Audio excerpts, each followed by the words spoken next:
Speaking of learning and laughing, let's get to the wins and fails. Starting off with a company taking home a rare double trophy. Win and a fail, same company, same week. And that, of course, is probably all my Gen Alpha viewers' favorite company of all time, Roblox. But first, let me set the stage. Now, you guys know, internet businesses, especially platforms like platform businesses like YouTube, Twitch, Facebook, they've all used a similar model. And that is make sure the old, rich, powerful people are looking the other way and don't understand, and then steal everything they can. You could post anything. You could post any copyrighted music, copyrighted video. They look the other way. It helps them scale to the big size. And then when they get big, they're more likely to crack down on it, and they can use the power they have to force the people that made the content before to make stuff on their platform. So Roblox has done the same thing, okay? Roblox is full. I'd say well over half of Roblox content is just stolen copyrighted content. But now Roblox has gotten so big and so powerful, they can go back to these companies they've been ripping off and kind of make them pay. And that's what they did now. Roblox is now getting an official Sonic the Hedgehog game backed by Sega called Sonic Speed Simulator. Roblox gets a cut of this. There is no way Sega wants to go to a company that's been stealing Sonic assets for years and give them money. But they have to. They have to because Roblox is that big now. The business model is paying off yet again. The platform business model of steal until you're big enough is working for Roblox. And this is just the beginning. They also got to fail because they also have to start cracking down on some things. Specifically with this big piece of news that hit Roblox this week when on an episode of The Kardashians. Khloe, look at this. What? Let me see. This is a character on Roblox, what it says. What? I know, that's why I said. That's not my character, that's a game. Oh, it's a game? Yeah. Oh, well then we're suing them if it's a game with my name and picture. Anyway, yeah, so she said, oh, we're suing them. And that would have been an appropriate response, even if it was just her name and likeness. But actually, the game was called Kim Kardashian Sex Tape 2. Yeah, so Roblox, obviously sensing a PR disaster, has banished that developer. They've scrubbed everything. They nuked everything they've ever done and banned them. But obviously, this is the beginning of a trend of people starting to realize how much Roblox has gotten away with. This happened with YouTube, it happened with Twitch, it's happening everywhere. So I think Roblox has edged those interaction, but they are now hitting the mainstream of attention on lawsuits. Okay, fail. Let's get another fail. I want to give a fail to the company that deserves a fail most of all in this past week. Can we get a resounding fuck you from everyone to Intuit Turbo Tax? Big ass fail. If you guys don't know, this past week was tax week, tax day. A while ago, our government sort of realized that taxes were getting increasingly complicated for people that they didn't need to be. Because the IRS already knows for the vast majority of Americans how much they owe in taxes. It's already reported by their employer. The IRS has a number in mind. And so the government started to develop a free tax reporting software that would just tell you how much you owe, and you could add any deductions you needed to add and then submit. It would be a straightforward, free, seamless process. Many countries already do this. They were the models that our government was looking at. Intuit realized that would cost them a lot of money. So they drastically ramped up their lobbying spending and started paying politicians and paying lobbyists to slow this down or stop it.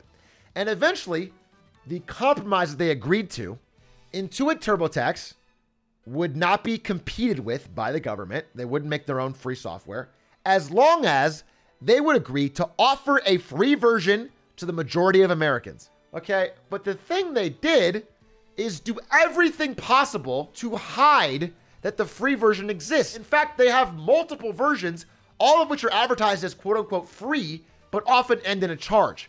They have paid SEO people to remove everything on the website that would include it in a search engine. So the actual free version does not appear on Google no matter what. And so I give the fail to them. There's this funny post. Someone made this post clicking random buttons on TurboTax with Miley Cyrus looking looking confused and wistful and forlorn, which I thought was a great tweet. And then TurboTax responded and said, everybody makes mistakes. Everybody has those days. Trying to be quote unquote relatable. Cool for them, I guess. And then he responded and said, yeah, like when you tell everyone it's going to be free. So it's really lame. But thankfully, you know what? Times aren't so bad. Because we can still own these brands on Twitter. So it's a win for us. Who cares if we can't prosecute them? We can't charge them with antitrust. We can't make any meaningful legal progress on changing the way they are. We can always ratio them, dude. Yes! Yes! Speaking of getting ratioed on Twitter, I saw I don't know if it's because I'm starting to enter a new tax bracket myself. I got some weird promoted tweets. There is apparently an organization called the American Property Owners Alliance, which is essentially rich landlords. And they spend money on Twitter ads to try and convince people that, you know, we shouldn't build more affordable housing. We shouldn't have rent control, et cetera, et cetera. But one of them got promoted to me that I thought was extra funny because it said, RT if you're a property manager committed to protecting your investment and your tenants. Hashtag owners and neighbors. And it got, with paid, literally 0 RTs, 0 likes. And this was promoted in my feed. Like, I was seeing this. And nobody saw it. So I'm glad to see the landlords are using their rent money that they've gotten appropriately and responsibly. World's easiest ratio. I just ratioed it. I just ratioed it. Oh, shit. Woo! Feels good, baby. That's all it takes to beat the landlords back. That's a good segue because speaking of not effective marketing, it is a fail on behalf of Taco Bell and I suppose a win on behalf of Doja Cat. This past week, I saw the worst influencer campaign of all time. Doja Cat was required to do a Mexican pizza wrap for Taco Bell, which would have been cringe enough. Before it went up, she posted this on TikTok. Look, yo, I gotta do this fucking... You gotta be quiet, though. You can't tell anybody that I told you this. I gotta do this fucking TikTok where I do, like... And everybody keeps calling it a jingle. But I have to do a jingle. They want me to rap about Mexican pizza. So I just want to give you a heads up before you see that shit. Just know. It's contractual. Can you imagine being Taco Bell and spending millions of dollars to get her to do this? Look, y'all. And getting your marketing team in meetings with her team and like bouncing ideas and then paying, and then she writes the contract, and then right before it goes up, she posts this. Hi. I made a song about Mexican pizza because I love it so much. I wish that Taco Bell didn't discontinue it a year ago. And this led me to this monstrosity of a beat that I just made. You can just tell she's into it. You can tell she's really got the passion. I hope you like it.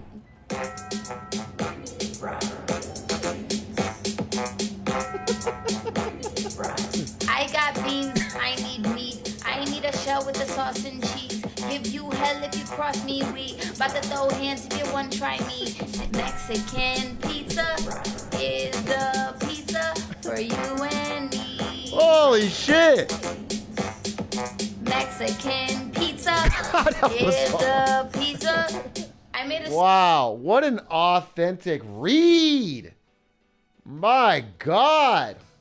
Kendrick, watch out. Can I say? Kendrick, if I was Kendrick, I'd push my release date back. Give that some clear air. Doja Cat, the voice of the Taco Bell people, was one of the first to confirm the news this past weekend when she literally dropped the mic with hot news of the Mexican pizza's return this May.